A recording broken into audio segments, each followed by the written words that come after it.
If you've ever wondered what it takes to be a number one performing mid market account executive, then you've tuned into the perfect episode of Rookie and the Closer, where I'm the rookie and my co host Maddie's the closer. And today we have a very special guest with us. He's a former professional soccer player turned top dog account executive in the mid market space. Andrew Paoli, AP, welcome to the show. How are you doing today? Doing good. Yeah, I'm excited to be on the show. And I love that you said mid-market 5 times, and this guy's closing bigger deals than I am on the enterprise side. So Oh dollar amounts be damned. Deals are deals.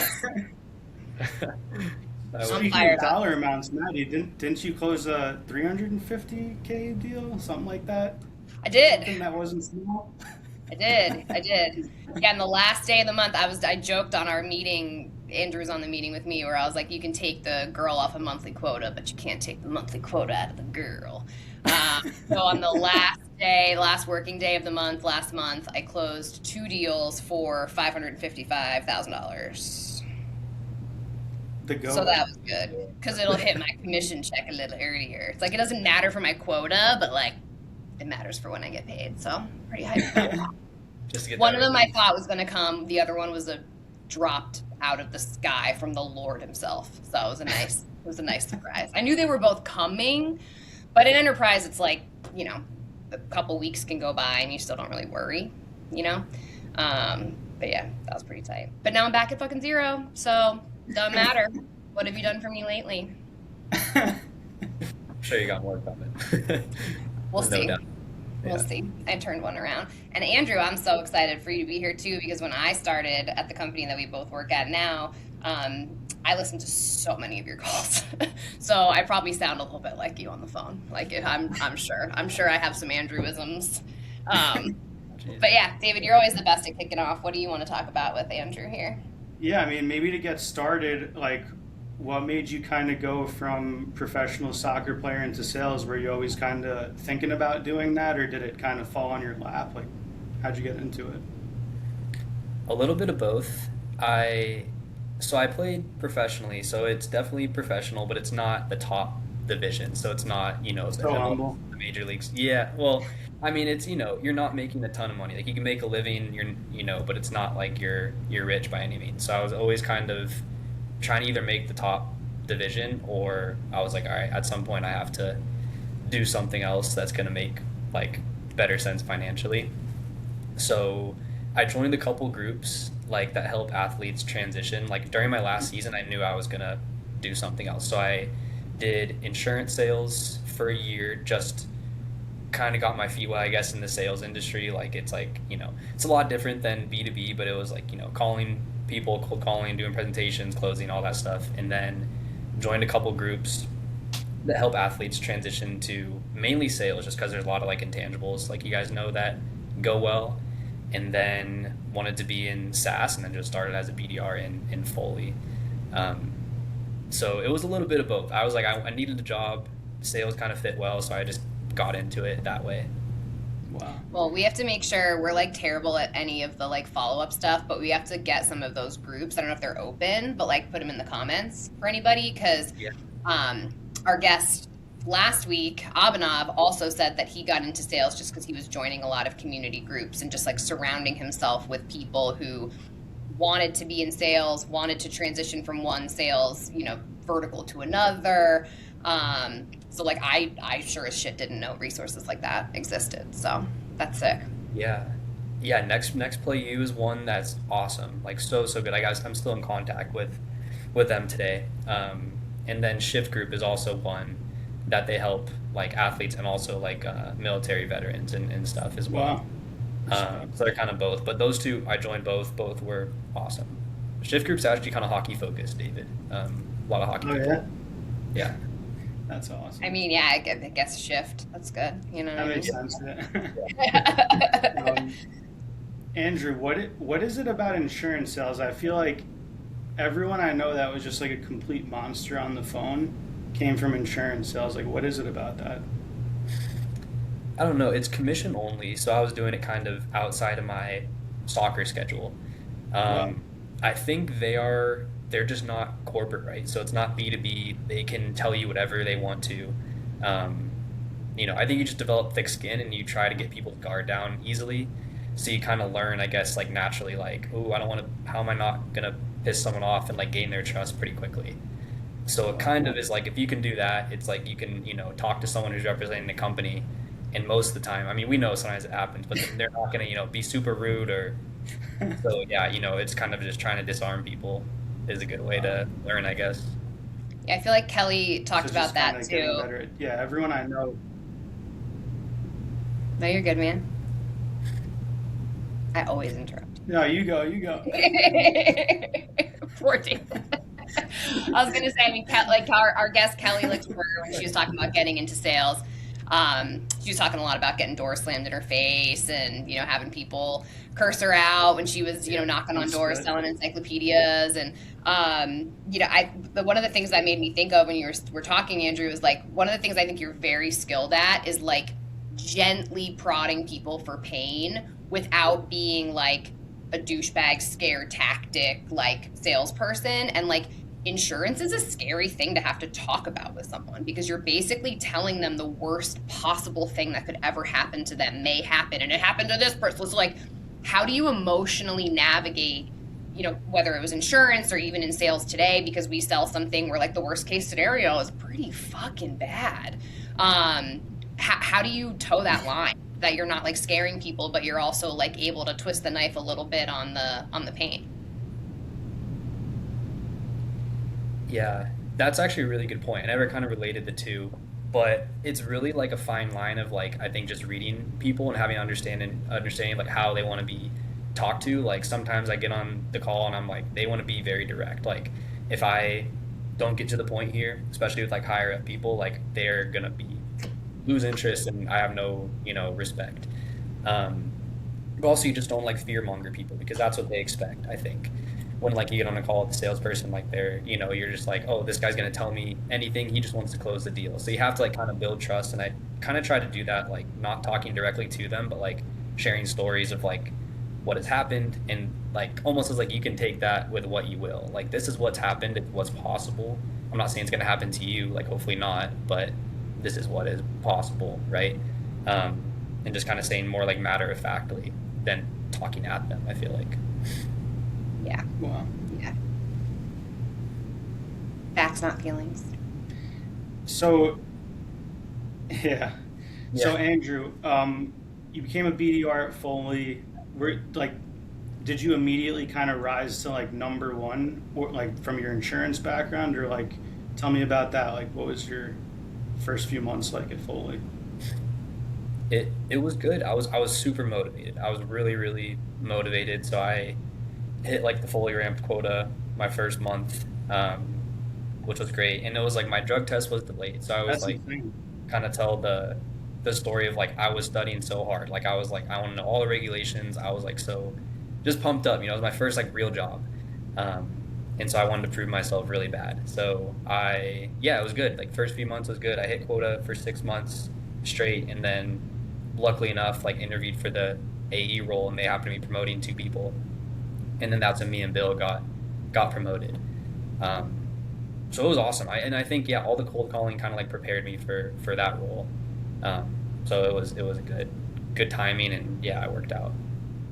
Yeah, I say that a And lot. do Like you you gotta feel like make did yourself you the get obvious choice. yeah. And Yeah. that's what I was gonna ask. Like, do you feel like it was because you were number one that you got promoted, or were there other things that you did outside of just hitting quota to get promoted to AE? I think I was always trying to like do above and beyond. So I was always like, for example, like in my interview, a guy who didn't get it, who I respected a lot, he was at the company for like 2 years, and I only been there for 6 months. And he was great, but I had a little bit like better numbers, so that definitely spoke for itself. But I was like light on experience, and I knew that, so I think I interviewed well. I interviewed with JP Maddie, who obviously you know very well, Oh yeah. and a couple other people. And so I took like all my calls. We were using Salesloft at the time. I've made like a thing I sent them before. Like I treat it like a sales process. So I like linked like Yeah. where I would talk to them. I knew my job is to book the meeting, but I really wanted to be an AE. Like I was watching calls from the day I started. Like so I was like I want to be an AE.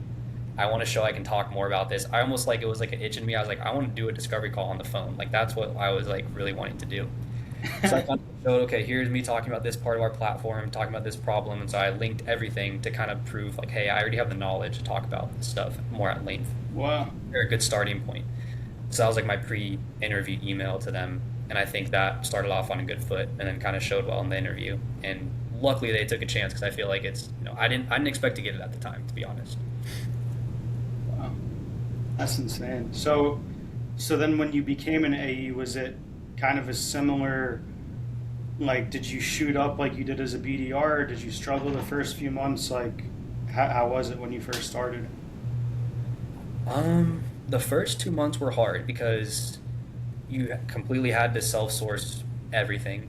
And so you're getting in there with no pipeline and they don't let you on the rotation. Well, before that was when there was like no rotation at all, no nothing for 2 months.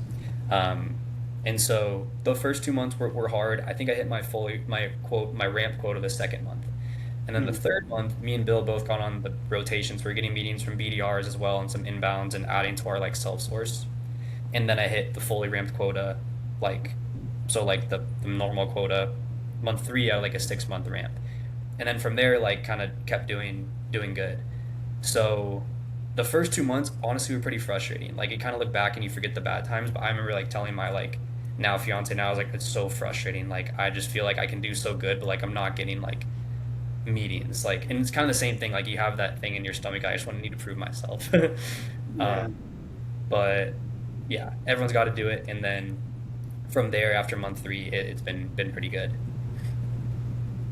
One of the things that I wanted to circle back to quickly is you mentioning like you weren't expecting to get the promotion the first time, and like you just have such an incredible attitude, and I feel like this probably extends across a lot of your life, Andrew, but like most people would be like, I hit quota, I deserve this promotion, I went above and beyond, I fucking prepared out the ass for this interview. Like I think a lot of people would maybe go into that, not get the job, and then quit or be salty and like maybe slip a little bit. And then all of a sudden you're derailed because you're not the obvious choice next time. So like, talk to me about how you were mentally preparing yourself maybe to not get it, how to go back the next time. Like how did that feel when you were going through that process? Yeah, actually that's a great question because I think truly, like, I think I'm just a logical person, I guess. So, and playing soccer too, like I've had a lot of hard times. Like I always say, like picking up the phone in an air conditioned room is like a lot easier. Yeah. Yep. My husband says that all the time. He's like, I have actually gotten other people's poop on me as a plumber. So like there is nothing you could do in the SaaS world that would ever make me have a bad day. Like you can yell at me all you want, man. Like I'm in, like you said, I'm in an air conditioned room right now. Exactly. Like it could be a lot worse. So yeah, just logical in that sense. And like I've kind of had those moments where like in soccer it's like a lot of rejection. In any sport it's like if you're at like a decently high level it's like rejection, like stuff is not fair.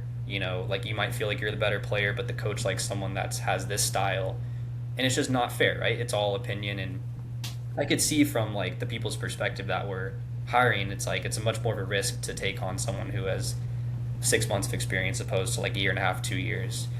So I was gonna put my best foot forward, but at the end of the day, like I just want to try to like control what I can control, and that's it. I wasn't gonna quit. I knew I was like early in the long term in my like career. I would have been disappointed for sure, but that's huge. Yeah, that's funny. Maddie said in the other episode, she was like, you can fire me, but I'm not going to quit.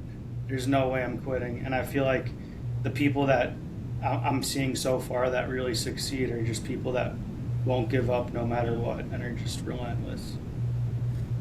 yeah, I think definitely. Like I know a lot of successful people in my life that like that's exactly it. Like it's like they just chose to keep going. Yeah. And it's hard sometimes. Like it's very hard because I don't know. It's easy to not do that. Yeah. Yeah, it's way easier to quit for sure. I'm even going through that with my daughter right now, where it's like she wants to stay home with mommy and daddy, and like I want her to stay home with me. So it's like I'll be tired and it's like, yeah, all right, I'll just quit my job. We'll pull you out of daycare. We'll just be home to get, you know what I mean? And it's like, my mom did that with me when I was little. And like, I just, my mom did a great job. She's an incredible person. Mom, if you're watching this, you're a fucking badass. But she let me stay home a lot. Like if I didn't want to go to school, I didn't go to school. And like I missed 30 days of school my senior year of high school. And I graduated because I'm charming. And I was like, I almost didn't pass my senior seminar in college because I was working full time as a waitress, but like I just didn't go. I love not going. Like my best friend calls it a Maddie Monday, trademark. Where she's like, I'm not doing it today. And when I'm on, I'm on.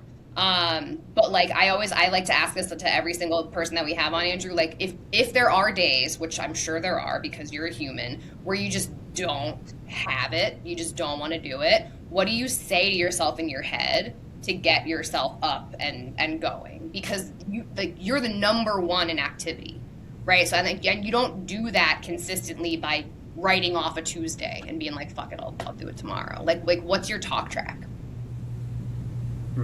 I don't know. I try to have 9 out of 10 effort every day. In terms there of you go. I don't want to burn out. I don't want to do 100 I needed dials. that. But like there's days where, and there's a lot of days where, I mean, it's never my, I would rather have meetings than like cold call, obviously. Like there's a lot of days it's like, it's not gonna be that fun.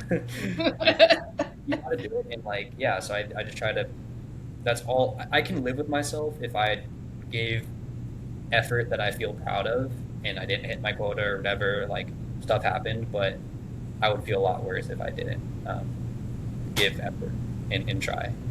So it was just like, I'm just doing it for myself, essentially. It's like I'm peace of mind, like in that sense. It sounds like, because I think there's a different philosophy. Like I think there are some people that, if you said, hey, would you rather get lucky and hit quota, or would you rather put in work that you can be super proud of and miss? What do you get lucky and hit quota? Like I get, lucky layup call as well, and I also get a self-source, like that's a cold one that took a lot of work and they weren't, raising their hand with the problems, but like, yeah, I would rather hit quota at the end of the day. Okay, there you go. You are a person. You're not actual Jesus. Okay, good. No. Yeah, no, I know what you mean though. Like I think like I used to tell my team all the time, like your job's not to close every deal. Your job is to be able to very clearly articulate to me why you did what you did, why we are where we are. And David, I'm sure you're chomping at the bit with a bunch more questions, but I think eventually we'll get to the point where it's like, let's talk about how you run a sales process. Because I'm interested to hear from you, Andrew, too, like how you've learned how to move someone through. Because I think like your own effort is one thing, but I think just being honest with yourself about where your deals are is like another thing. That's kind of like two sides to the same coin. But David, I know you probably won't have more questions about like the trajectory and history of Andrew's storied career on his way. You know me so well at this point. Yeah, dude, go. Yeah, I was gonna ask. So, like, you kind of talked about the first couple months as an AE. When did you start? I know last year you were number one. Did you start as an AE 2 years ago? Is that the right timeline? Yeah, it was like July 1st, so it'll be about 2 years in a couple weeks. And when did you kind of start to separate yourself, like, as the number one? I think pretty early on I was always in the top. Yeah, I think pretty early on. I've been lucky, I think, just to how it's happened in terms of the timing and everything. Honestly. So humble. Yeah. I'm sure. I think a lot of the times, I think there's a lot of things I do well, but there's really a lot of things where I feel like if anyone else ran across this person in this company, they probably would have closed it, is what I think. Because it's just like they have the problems, they have the timing's right for them. Like it's just, I think that's what takes someone from good to great is you capitalize on the great opportunities that maybe anybody could have closed.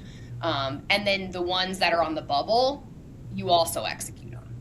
right? And then I think, a lot of what we talk about too, we talked about this with Kelly a lot, is disqualifying people that aren't going to close, because you don't get to quota, you don't get to number one to overachieve if you're spinning your wheels on people that aren't going to buy, right? So I think you have to be good at all of those scenarios. So I think, I'm in the same boat. Like, there are some deals I close where I'm like, a monkey could have fucking dragged this one across the finish line. You know what I mean?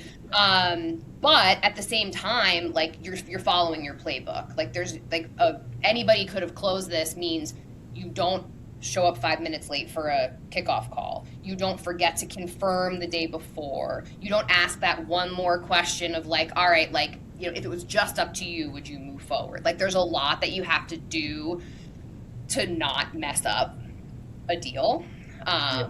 So, I mean, it feels like you learned that really fast, because I was not closing deals anywhere near the size of deals that you were closing until I'd been selling for 5 years. Wow. Wow, yeah. Yeah, I think a lot of it, like, truly is I've learned from Joe and Pedro have been great, and then Dave as well is someone who I like, because I think Dave's also very logical. And so Dave is someone I can relate to in terms of how he thinks and, like, how he, like, talks to people and prospects. And so I watch, like, every single one of his calls. I watch a lot of your calls as well, Maddie, but, like, a lot of Dave's is, like, I take a lot of mine don't make sense. You're like, what are you talking about right now? Everyone knows that you're unbelievable, like, such a professional, like, top tier, like, like, seller. Like, you can see, like, you and Dave, like, you guys have been doing it for, like, a long time together. I sat next to Dave. I sat next to Dave, shared a power strip with Dave for probably at least 5 years of my career. That's crazy. Yeah. So some of it's natural, and then a lot of it's like watching calls and just kind of picking things up and seeing, like, does this work? Does this work? They didn't really like this, So that's huge. How do you, and this might be a sports thing too, because it's like I can watch every Ronaldinho highlight video in the world. Like, I can't juggle. You know what I mean? Yeah. So, like, how do you actually take inspiration from calls and then practically apply that? Like, what does that look like for you? For me, well, I listen to my own calls as well sometimes. It's so hard. It's so hard. Oh, it sucks. I hate it. I mean, it sucks. Those calls. But it's really, like, I'm, like, kind of, like, looking at how they do everything, like, what questions do they ask, like, and I'm not watching for anything particular, but I'm not, like, just watching it on my phone, like, I'm watching. And so, like, it'll be like, how do they demo? Like, how does Dave show this demo and talk to this? Like, especially for Dave, it's like, how does he navigate, like, the buying process, like, and all that stuff? Like, that is, like, I think what he's really, really good at. And obviously enterprise is a lot of the sale too, but that's where I picked up a lot, is, like, that part of it. Like, when someone's interested, like, they want to buy, it's like, how are we going to get this, like, approved? And so that's what I kind of look for on calls a lot, like your calls, Dave's calls, Iftikhar, and really getting that part of my process, because, that doesn't happen as much, I think, early in your career, like those type of conversations. Yeah, I feel like I say this a lot, like, you can't manufacture experience. And, like, a lot of what I'm hearing from you, Andrew, is like you yourself have a relatively, because you just haven't had a long career because you're young, don't have a huge sample size of this deal closed. How can I reverse engineer it? Right? So, like, how can I make sure that more of my deals look like this? So I think that's a hugely important piece of advice. And, like, we talked about this, David, when Kelly asked you, would you rather be the worst player on the best team or the best player on a worst team? And it's like, I'd obviously rather be the worst player on the best team, because I'm learning from the best, right? So I think just anything that anyone out there you can do is, like, listen to sales podcasts, or, like, ask, like, there are probably call recordings from people who have been promoted or don't even work there anymore, right? But it's like, what does good look like? And then you kind of build that muscle memory up of, like, okay, that was closer. That wasn't perfect, but, like, I'm getting there. I feel like a lot of that is reps. I think a lot of people just want to get plugged in, like the Matrix, and they're like, okay, I'm certified in medic. And it's like, not like, you need to be on the phone over and over and over again. So I think you've said that multiple times, that you're just, like, really listening to calls. And, like, I've talked about this a little bit too, is, like, what you're selling matters less than navigating how someone buys. Mm-hmm. right? So it sounds Yeah. like a lot of you like, I'll ask this in the form of a question because this is what I'm supposed to be doing. Um, you said at the beginning that you like wanted to just know all the regulations and you wanted to just like download all the product knowledge and everything. Like, if you had to say on a scale of 1 to 10, or like 100% of the pie, what percentage of it is knowing the regulations, knowing the product, knowing the workflows, and what percentage of it is like navigating the buying process, legal, like budget, like what percentage of each of those do you think actually pushes a deal over the finish line? My my personal take is that in the smaller size deals, it's a higher percentage. Um, and then as you get up to like mid market, upper mid market, and especially enterprise, it becomes a lower and lower percentage of Product what knowledge. exactly. Yeah, yeah, exactly. Like, what does the product do, and exactly like what is all the regulations. It's like you're kind of talking about everything more high level. Um, I think so. Yeah, I guess for my job, like maybe 60% or 50% of that is like important, I think, of the pie. Um, but yeah, it's a hard. That's a hard question. Yeah, I think I agree with you completely. I think that, and also, of course, there's like layers, like inbound versus outbound. Like, everything's going to be a little bit different. And I know you said right at the top that you always listen to the person. You're kind of customizing how you come at them based on how they're reacting and their personality.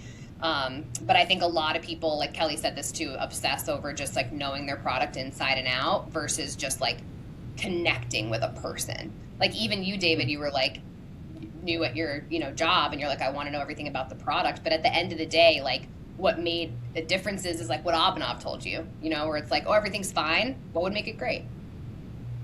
Doesn't Yeah. matter what you're selling when you say something like Yeah. that. Yeah, I think that maybe just makes people feel confident, like when they know everything and they feel Great that they point. see themselves as an expert. It's maybe not like directly correlated to that, but they feel like an expert, and so they feel like that confidence. At least for me, I think that helps me a lot because I know that I know everything and I can help them, or I can't help them in some cases. Like I feel confident, so I feel like that helps for that definitely. That's a great point.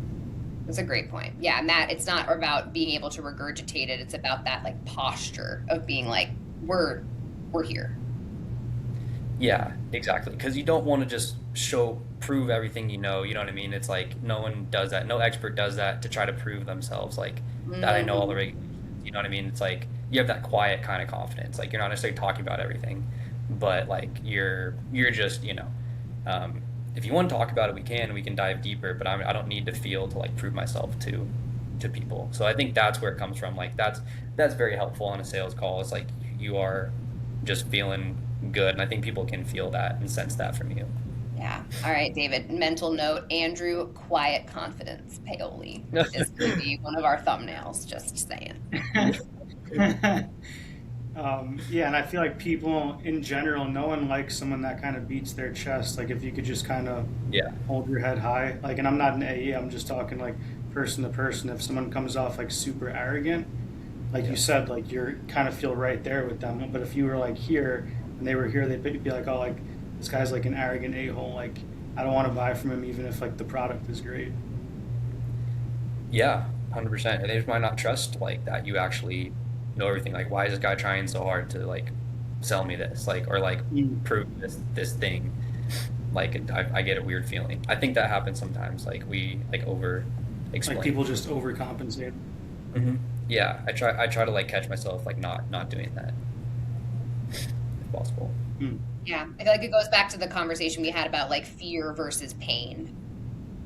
It's like, we can help solve this problem, but I'm not here to throw up like the biggest lawsuit this year was that. It's just like Yeah. anyone can memorize facts, but like really it's more about like how you feel, storytelling, and Yeah. yeah, building that trust. Yeah, definitely, yeah.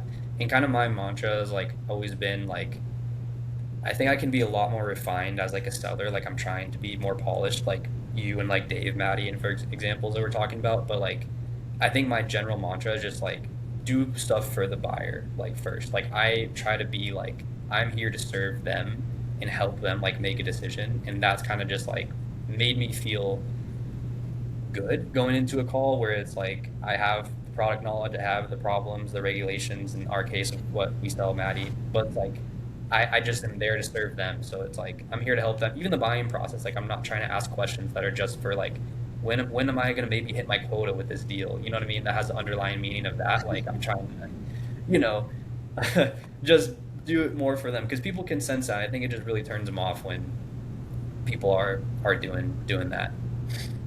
Yeah, I love that. I think like it's, I've been trying to pray more lately, and it's just like, thank you for making me a helper. I feel like let me just be of service to this. Like I'll put in my cold emails, like I'd love to be of service.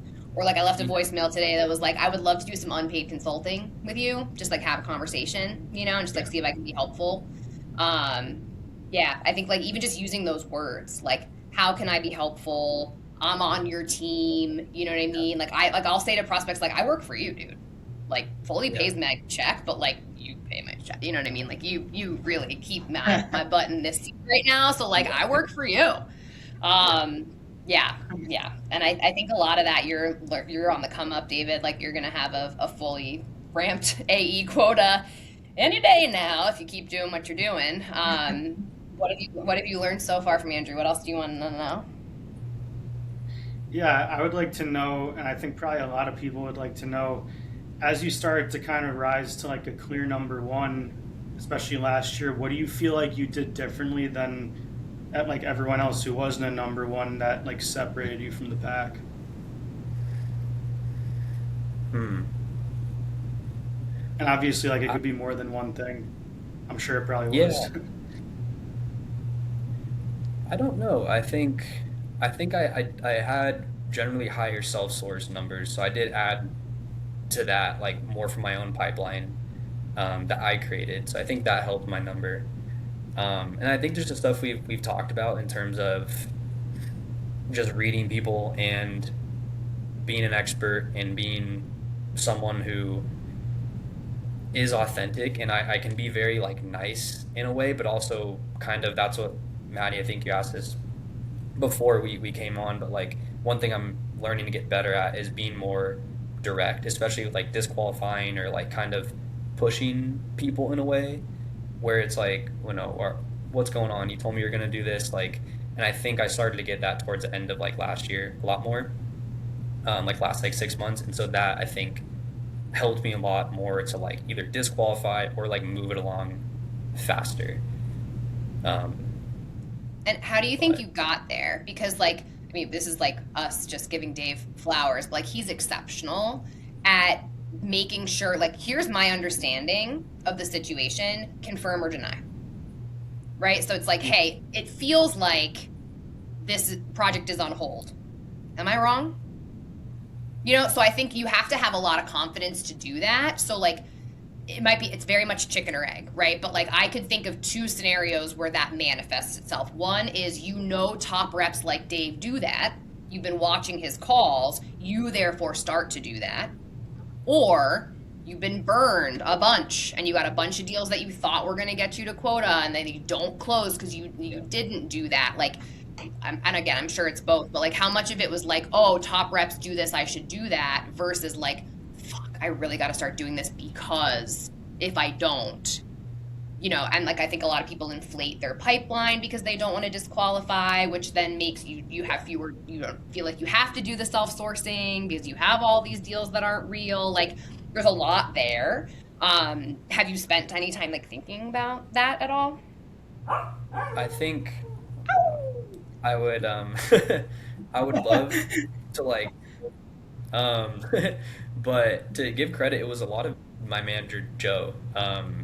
And he's really good at that. So like one example is like me and Joe are different sellers, but Joe's very good at holding people accountable and driving the deal forward, or not, or disqualifying and saying this is not real. And so I can deliver it like Dave, maybe more so. But like Joe really pushed me to like he was like, this is where I think you can get a lot better.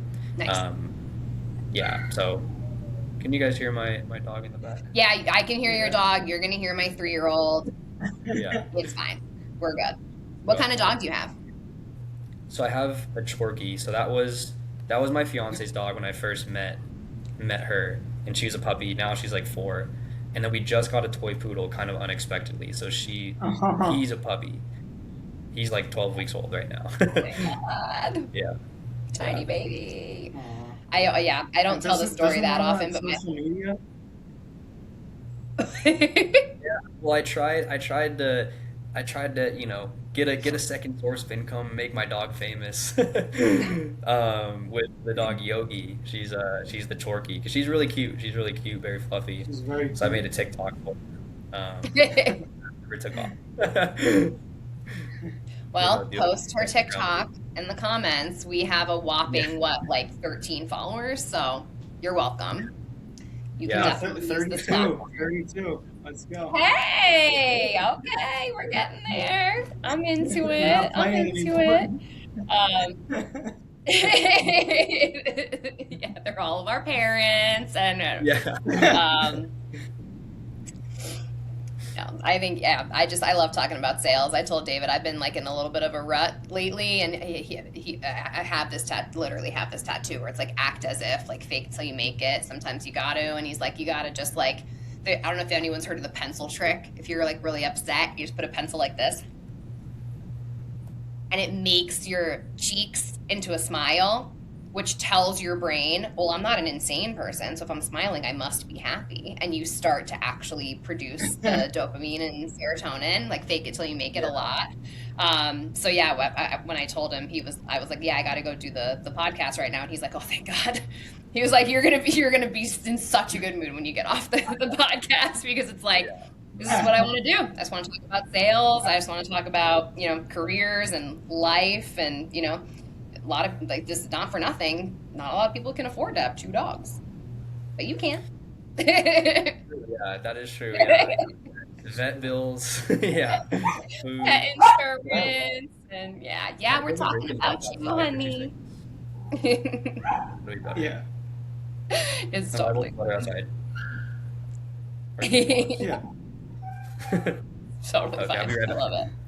All right, David, what else? You have to yell though. Oh man. Yeah, it's funny. The reason why I knew that he had a dog, like that his dog had social media, was because I sent him one of our TikToks, and then I see like the dog likes the photo, and I was like, wait, is this you?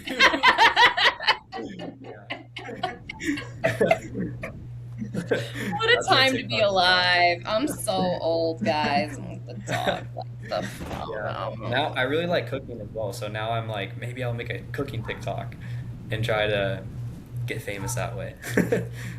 Do it. If you want any advice, I have a good friend of mine, Cami, who, and speaking of like when you're talking about professional soccer, like a lot of people have a tough time like naming what they are, right? So I was like, you're a chef. And she's like, no, I'm not. And I'm like, you make money on YouTube cooking. People pay you to cook. You're a professional chef. And like she's dating a professional chef now and stuff. So I'll introduce you to Cami. You can talk to her about it. That's awesome. Yeah, I love cooking. I cook most nights. Yeah. Oh, That's what sick. what don't What's you like, do? do you have like a Well, you don't have go-to? kids yet, so fuck Yeah. you. I used to do stuff too. Yeah, harder when you have kids and stuff. We're Yeah, getting go to a steak and like baked potato and asparagus usually is my How do you I like love that. to That's my like? Are you like favorite. a cast iron steak guy, or like what's your go-to way of cooking it? No, I have like a little like barbecue outside, so I'll like grill it. Grill the asparagus too.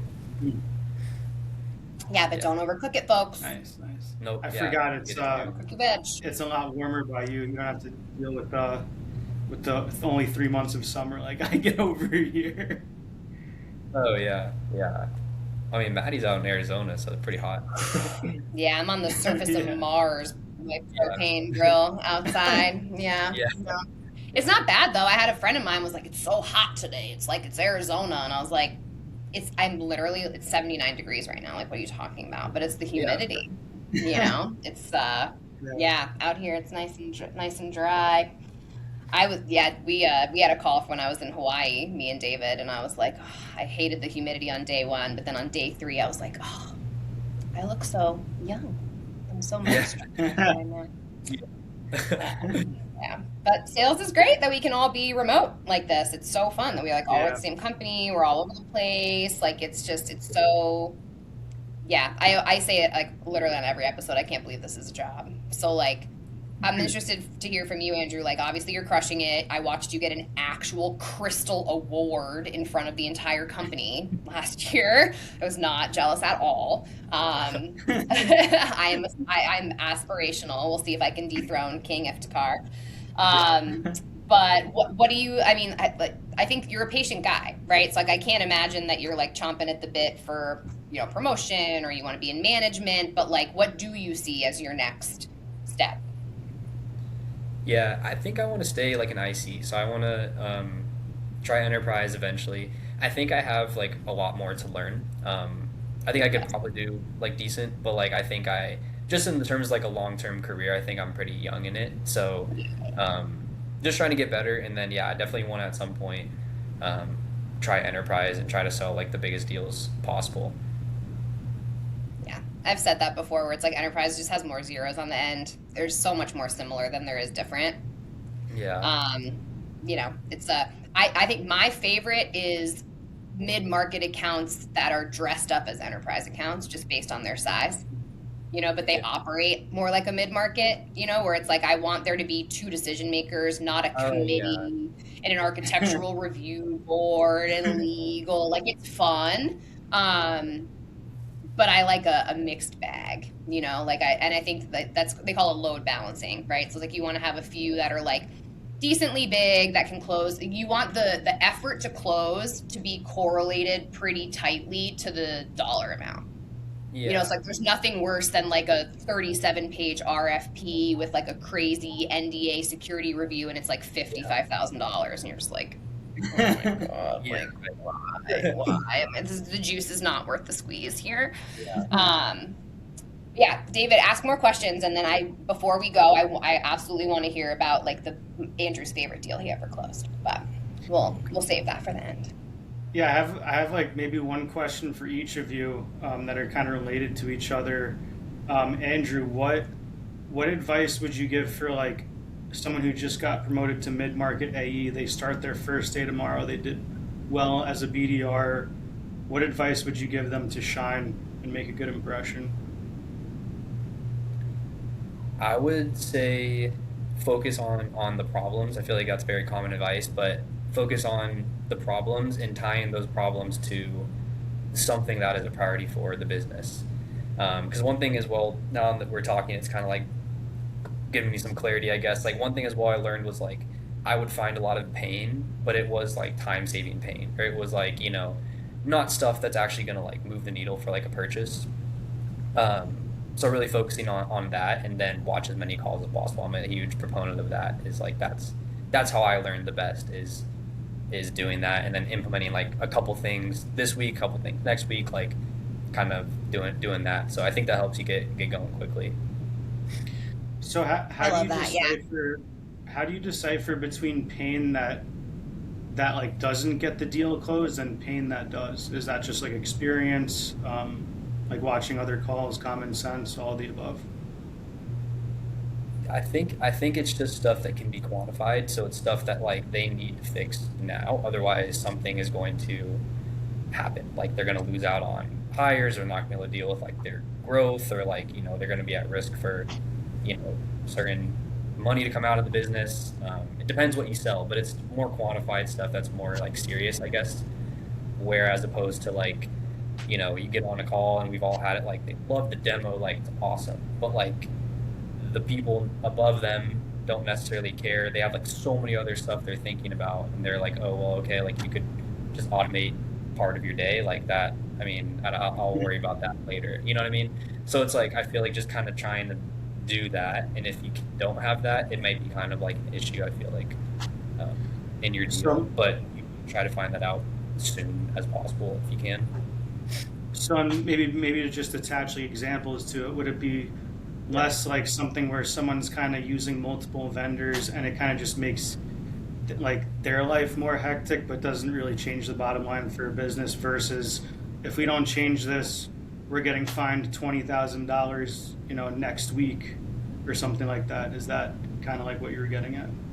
Exactly, yeah. Where it's like, there's some sort of risk factor, or they're losing out on money they could have. Like if you're selling, like, I don't know, software that like generates lead, that's a very easy ROI. Like, if we don't have this software, we might lose out on, you know, gaining this much growth. Or like in our case, it's like risk mitigation. So it's like there are risks here that because of multiple vendors, like we are at risk for, because it's so hard to keep track of stuff and like different systems. So it's like it just all has to be tied to like, yeah, like something serious, something that's going to affect the bottom line. Um, in most cases, sometimes it's like, it works, especially on the smaller end. If it's just they love it, it's going to save them time. The person's wearing like so many hats, those classic ones, but most times no. Yeah, and I think what you were saying too about like when you listen to calls, it's like what types of questions are you asking?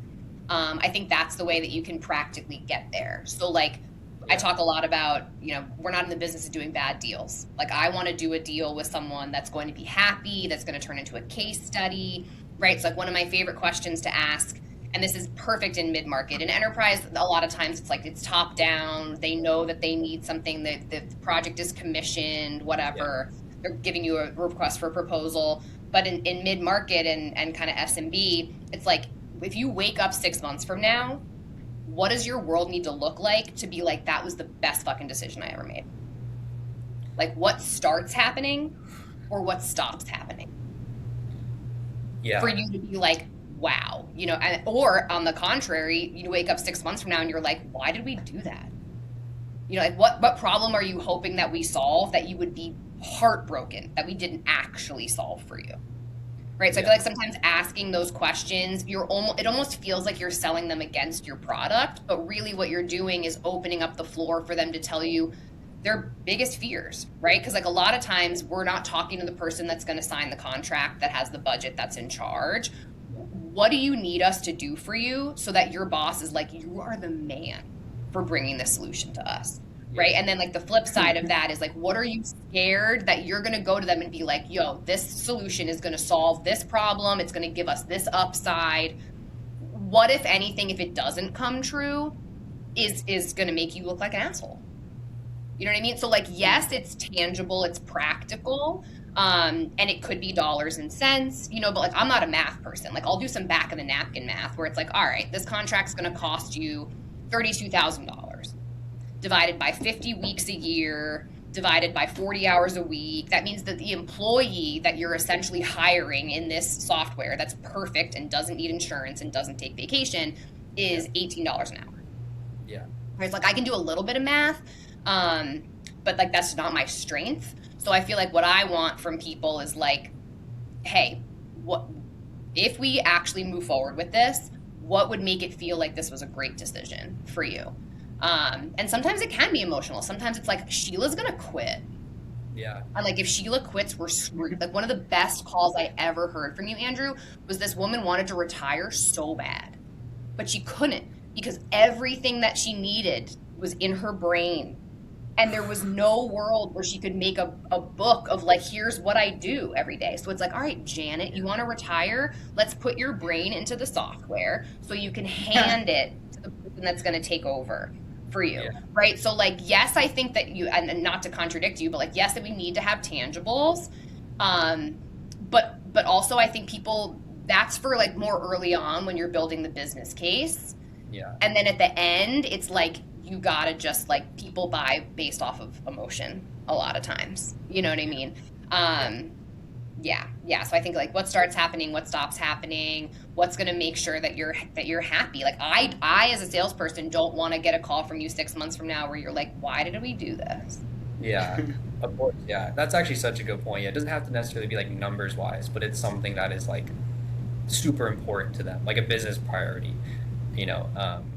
And they have to be able to articulate it. Like the pinnacle of the sale is when someone is selling back to you why they need this. You know what I mean? And like a lot of times too, you can take yourself out of the equation where it's like, my thing when I'm closing a deal is I need to know that they're going to pick someone.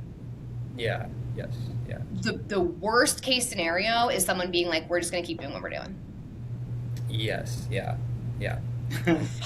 Like, I would almost rather lose to a competitor than have someone say, like, nah, we're good. Like, I think we're just going to keep doing what we're doing. Yeah. I agree. One thing that like I'm working this deal right now, and it's kind of the same thing. It's been taking a while, and I self-sourced it, so it's not like it's different. I treat it differently where I know like it's not coming from top down, like you said, where it's a huge problem. But they do have problems, and I have a champion who wants Foley really bad, but it's kind of been pushing out, and like now it's like I'll call it out and I'll just say what I'm feeling. Like my fear, Josh, is like this just keeps getting pushed out, pushed out, pushed out, and we like never do anything about it. And like like obviously I don't want that to happen. Like, I was like, how can we not let this happen? Like like, and just calling that out, like, because I've been like, look, like I like all I kind of say like, oh, I'm doing this more than I have. Like say I'm doing this a few years. Like I'm getting a bit worried. Like my fear is this. Like and kind of just bringing it out, and then because otherwise it's like if you don't do that, it's like it probably will happen. Like I'm not trying to waste time as well. I hate that. Like you said, it's like the worst thing. It's like I don't want that to happen.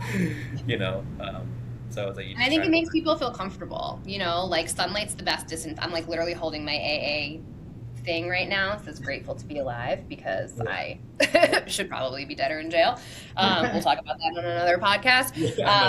But like, yeah, if you think it, say it. And like, it's sunlight's the best disinfectant. And you have to just tell people, hey, listen, like, I don't know if this is a big enough if I were you, I don't think I would move forward. Fucking say it. You know what I mean? So it's like, I think, and again, this is the beauty of listening to so many calls, is you can like stand on the shoulders of people that have come before you and like just see that you're never going to ruin a deal that's like a done deal by saying things like that. You know what I mean? Like you're never going to, if someone really wants something, you're not going to be able to sell them against it either. So it's like if they're like, hey, yeah, I do have that problem. I do want a meeting, and you can be like, even on a cold call, David, it's just like, all right, well, a lot of times I'll send invitations to people and like they just don't show up. So like, how can I make sure that we actually keep this meeting? Like if they want the meeting, they're not going to be like, you know what, forget it. It's like they're they're going to be like, oh no, I and if they're like, yeah, you know what, I am really busy, they weren't going to show up anyway. Yeah. But you kind of have to. That's really hard for like 5 years. It's still hard. Yeah. Did you say you had a question for me, David, or did I just talk so fucking much that you're like, I have nothing more for you? Well, side note before I ask the question, Maddie, I think we need shirts that say, if you think it, say it. Because that seems to be a common Maddie punchline like throughout all the episodes, and I love it. Which is so funny, because that's like literally what I'm working on in therapy right now, where my husband's like, are you okay? And I'm like, mm-hmm. And he's like, say it. I'm like, mm-mm. So I'm so much better at human interaction at work than I am in my normal life. I always say like God gives you our jobs so that we can practice being the type of people we want to be in like a more low stakes environment. Wow. Like I'd rather lose a deal than a marriage for sure. So like let me just like call Eric out on some stuff as practice. Yeah, sorry Eric, I love you. I'll talk to you tomorrow. Yeah, Maddie, I think my question is, what advice would you give to someone like Andrew? And this is like helpful for like myself too, and I'm sure a lot of people watching who hope to be in Andrew's shoes one day. What advice would you give to him for steps to take to become an enterprise account executive one day and like smash it out of the park? I mean, the advice that we've talked about ad nauseum here on our 5-6 episodes is like, just don't quit. You know what I mean? Like if you love sales, just like keep at it. And like I learned from you today, Andrew, like I have all or nothing syndrome, right? So it's like I'm either giving you 120% or I'm calling out sick. So like the idea of like just 90%, 80-20 rule, right? Just like give every day, consistent effort. Consistency is the hallmark of a great salesperson. I would say just creep up that average deal size, and because then it's almost like you're going to be like when you were a BDR, you're like, I want to run a discovery call on one of my cold calls because I'm going to act as if I am in the next role. So like you're already doing that. Like your average deal sizes are much higher. The organizations, like I would say that you and Bill are one of the reasons they increased the floor of what makes a mid-market or enterprise account, right? Because they're like, give these guys bigger opportunities. Like they can close them and they will close them. So I think just tracking that, and then like, because you're so good at self-sourcing, I would say get really good at having your target accounts, right? So like at my level, there are probably 20 accounts that I have in my name in Salesforce where I'm just like, these are my white whales, you know? Yeah. Like this is like, I'm Charlie Sheen in Wall Street, where I'm like, if I can get a conversation with someone at this company, and I think, you know, thoughts become things. So I think just like having that in your mind where you're like, if I could get this, it would prove to me that I am the type of person that can have this next role, you know, and building up that confidence to your point. And then I think just like even ride shotgun with like a couple people, you know what I mean? So it's like, even for you and me, like it's like the next fresh disco I get with a big company, just like ride shotgun with me, you know? It's like, come to the discovery, watch me fuck up my Excel template with the calculator that Dave always finds math errors, always, and it's so embarrassing. And he was like, I'm always here to help, and I'm like, I'm not in third grade, dude. Like, I should be able to do like plus 12. Like, I just, you know what I mean? So it's like, just see kind of like what goes into it. And it can be different at every company, right? So it's like, I didn't have to, I say deal with, but I didn't have to like liaise with legal until like 2 months ago. And I've been at this company for 8 months. So I think it's just like, it's exposure therapy. So I think you are doing that a lot more than most people. So I don't know if this is advice for you or really like other people in your situation. But it's even just like the cast of characters, right? So if someone says, hey, do you have an integration with Workday? Who the fuck do you ask? Do you know who that person is? Because for me too, like getting help internally from other stakeholders is a really big part of enterprise. You got to be real good friends with implementation and real good friends with customer success and real good friends with the billing department, because maybe they overcharge your customer by accident and then you get a phone call and you smooth it over so well that it's now an upsell opportunity. You know what I mean? So, facts, as the children say. So I think I think I've been good at that in my career. Make friends with people that you know you're going to need before you need them. Yeah. That would be a good piece of advice. I'm still friends with people at the company that I sold with Dave. We worked together at a company called Trustpilot for a long time. And I just naturally became really good friends with our corporate counsel because she's a G. And I was really good friends with our recruiter and really good friends with the girl that does all the Salesforce tickets because I just liked them. And then like, guess whose tickets got done first? Mine. So I think don't underestimate the power of having people in your corner. You know, like I had those 2 really big deals at the end of the month, and the CEO of the company made a channel on Teams called Team Maddie. And it was like, all right, we're all in this, we're all here. Just let us know what you need to get these. So sales is a team sport. So I think that's really big. Know who your helpers are internally. And Dave says, wrap your arms around the account. So like for the $350,000 deal I closed last month, it didn't even cross my mind to schedule a call with who will be their customer success manager in the future. Didn't even cross my mind. Yeah. And he's like, why wouldn't we introduce them? They're bringing 7 people onto this conversation. You're going to show up by yourself? Yeah. No, that's weird. And it's not that I needed the help. It's that you want to show that the company is a good partner. It's not just the Andrew show, you know? Yeah. So yeah, I think just remember that it's a team sport, and don't feel like this is like, again, from my therapy, like don't feel like you're a burden for asking for help.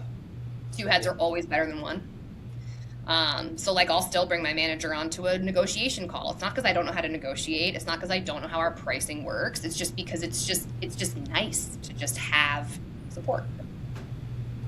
Yeah, that's huge. Yeah, I feel like the team thing is like huge, especially as you go up like enterprise, is like, you know, getting all the solutions engineer if you need it, or like all that, you know, customer success, just like proving and kind of exactly showing like you're serious and like almost de-risking it. Like we're gonna, you know, that we're not just gonna sell you and sign the contract and, you know, it's gonna be a bad experience. Like kind of making them feel this is hopefully a long-term partnership. 'Cause I feel like especially enterprise, it's like much more partnership based even more so.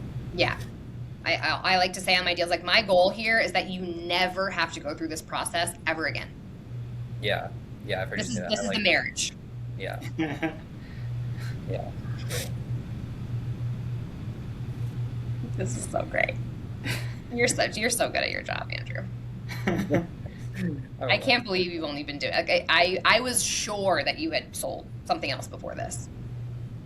Like I did not look at your LinkedIn, but like I was sure that this was not your first SaaS job because you're such a professional. Even your body language on calls, you're just very like disarming. So calm. So Yeah. calm, confidence, quiet confidence. Yeah, quiet confidence. Yeah. Yeah. Yeah, I try. I don't think like that highly of myself, but like it's nice to hear. It's definitely nice to hear. Well, only people that don't think that highly of themselves are likable. Like, let's be real. Yeah, that's good. Ah, man. Well, what didn't we talk about, Andrew, that you think would be helpful for people? I thought about when something came to mind about the best deal I ever Yeah, closed. thank you. My And it was, goldfish memory. yeah, and it was one that you were on when you first joined fully with I don't know if I can say the company, I guess, or I don't know, but it doesn't matter. But XYZ yeah, company. with Don, Don's such a great Yeah, communicator. Don. Yeah, and so me and Maddie were on with that guy. I think like back in like when did you join, Maddie? Like not End of October. end of October. Okay, yeah, so it must have been like October, early November. Early November. Great band. Great band. Yeah. No? Yeah. Emo forever? Okay, I fine. don't know what Keep it going. I'll send you the Spotify link. But yeah, that one. So like he was had a lot of like pain that I would call substantial like for the business. Like they were expanding a lot. Like they were kind of changing that they were crossing state lines for their company, and they're just not in a good spot. Like and so I knew we could help them, but it just wasn't the right time, and they had a change in like their ownership at the time. So it wasn't like they're so focused on other things, but it's like I feel like that experience was like I'm obviously not gonna like stay in contact and keep up with like everyone I meet with, but I felt like this was one I was like I know it can close at some point. So I was like staying in touch like with not just like, hey Don, like are you ready to go? Like more so like the thing he responded to was like something about like that happened, like I sent him a webinar and something that insurance is doing with Foley. And I even sent him one thing like kind of like you were saying, Maddie, is like the owner was looking to potentially hire someone to do this like part-time. So I sent him like, hey, here's a chart of what it would cost like that based on what the salary is versus like Foley, if you want to just forward this on or show him. And so just like stuff like that I thought would be like helpful. And then eventually he like emailed back and just like, hey, I actually talked to the president, we're ready to talk about this again. And then it closed like pretty quick after that. So that was one I was like, man, like all that kind of like not work, but like Work. thinking about like thinking about Strategic. staying in touch with him and trying to be like a professional in my job, like not just like being like, hey, like end of quarter, like you want to go on board, Just like you know what I mean? go. Like, yeah. And so like I felt good about that. Like that was when I felt like really good about like and that was recent, so it came like top of mind. But yeah, there's a couple that you just feel good about. You're like, I feel like I gave a good process in that, like gave him a good And experience. yes. And what I'll call out there is like that is you acting as if you're already an enterprise AE. Because especially if you're doing cold outreach into enterprise, a lot of what you're just doing is making yourself known so that when they're ready to inbound, you're there. Yeah. Right? And like I did some analysis when I first started of the average number of closed lost opportunities on an opportunity that eventually closes. And at our organization, it's higher than I've seen because I think that this is a problem that you can throw bodies at until you can't. So I think a lot of like our biggest objection to automation is like, I should just be working. Like they're very humble people, our customers. Like blue collar is always like that, where they're like, I should just work harder. I'll just be better at my job and I don't need software. So I think a lot of it is like, yeah, just knowing that it's a really good fit, knowing that you're talking to the right person, and then having the timing line up. And for all of those to be true at the same time is very rare. That's why our close rates are nowhere near 100%. It's a funnel, and there is significant drop off at each stage of the sales process. But that was an enterprise deal that you ran, where you did an excellent job. You created a lot of trust. You created a ton of value. You stayed in touch in a way that was helpful for the business. Like, what I like to think about is, could I be helping a sales rep at one of my competitors close this deal? Because if so, I'm probably doing a really good job, because I'm saying, here's the problem. Here are the companies that can solve it for you. My job is to make my company the obvious choice. But if you're not committed to solving this problem with someone, you're not going to solve it with me. Right. Yeah. So and that you're great at that too, Andrew, where people are like, well, I'm talking to this other company. You're like, great. I know you're serious then. Yeah. So I think that's going to continue to serve you. Like the guy that won the Enterprise AE of the year last year, like he's been here doing this job for 5 years. Lots of boomerangs, people that were ready, that ghosted him, that came back. And a lot of what you were talking about in that deal too is Enterprise-y, where it's like a compelling event. They were purchased by private equity. They bought another company and they're merging. They're crossing state lines now. So it's like, I know they're a great company. I know I can solve their problem. I know I'm talking to the right person. There's a compelling event, and they have the bandwidth to implement. Yeah. Like, all of those things have to be true for the deal to go across the finish line. And I think that's all you can do is just continue to stack up opportunities, and then eventually the opportunity will turn into a deal once those boxes all get checked. Yeah, definitely. Like, half the battle is just like recognizing like this is good, like a good ICP, like good company to go after, and just kind of staying on those ones, kind of reading that. Yeah. My gut tells me you're probably pretty organized in Salesforce. Seems like that kind of guy. You're that kind of guy. Yeah. I do, like, I like to be organized, kind of like borderline OCD, I think. So. Like, it makes me upset when I don't have everything like nice and neat. You're a better man than I. Yeah. Yeah, like this is my CRM. Yeah. Oh my God, arrows everywhere. Yeah, whatever works for you. Don't forget. Yeah, this is my demo script for tomorrow. 1, 2, 3, 4. There you go. And I will keep this on my desk for the demo. I'm not gonna. I love it. Yeah. Yeah. Well, I like how you and Dave sometimes like you write things like that. Like, to me, it looks like very like, it's like, oh, she's on, she's in it, like she's active on the call. I think it's a good thing. Yeah, I like to be hands off the keyboard, like really listening. And I think like you said when you were watching calls early, like it's so important to watch the other person. Like, I had a boss once that would get mad at me because I like to have, when I'm sharing my screen, I like to have the people's faces there so I can see if they're nodding or if they're paying attention or whatever. And it would create a black box at the top. So when he would watch my demos back, it would just annoy him so much that there was this black box, and he kept asking me to stop. And I was like, no, like, I'm not going to pitch into the void, because like I've been doing this since way before COVID. So like I'm used to standing up in front of a conference room in a fucking blazer, like presenting, you know what I mean? And people, you have to pay attention. And sometimes people would be on their computer and stuff. And I'd be like, hey, Steve. Yeah. What are you working on over there, buddy? Because like I flew here. I flew across the country. I have 45 minutes. Please pay attention to me. And now we're pitching at people with no camera and stuff. It's like it's very hard. Yeah, for sure. Yeah. Yeah. And David, it's just the phone, just the phone. Yeah. Just the voice. Just the phone, man. Yeah, it's tough. For better or for worse, at least I can't get a door slammed in my face or spit on. True. Very true. Yeah. Well, this has been amazing. I think now we have to have Bill on too, because you guys rose up together, and you guys are my boys. Like, when I first started, I was like, I did the same thing. I listened to a shit ton of calls. And it was you and Bill. And I listened to a bunch of Joe's calls too, but I'm not confident as Joe. So I was like, I don't know if I can really replicate that. But I think a lot of what we talked about is like you hold yourself accountable really, really well, Andrew. But you don't burn yourself out. Like, you're very mature in just how you tackle work.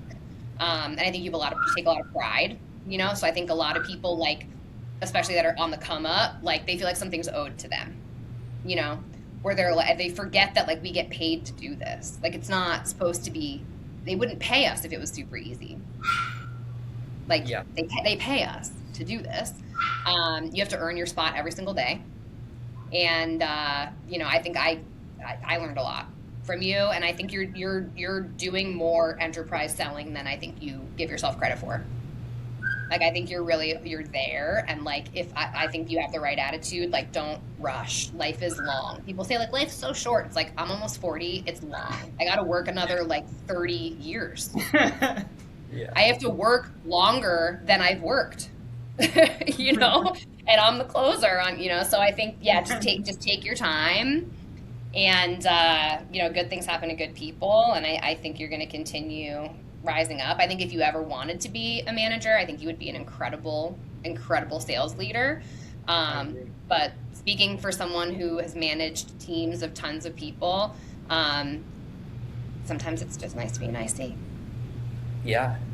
More focus on yourself is nice, but we'll see. Yeah, who knows? But yeah, it's been awesome.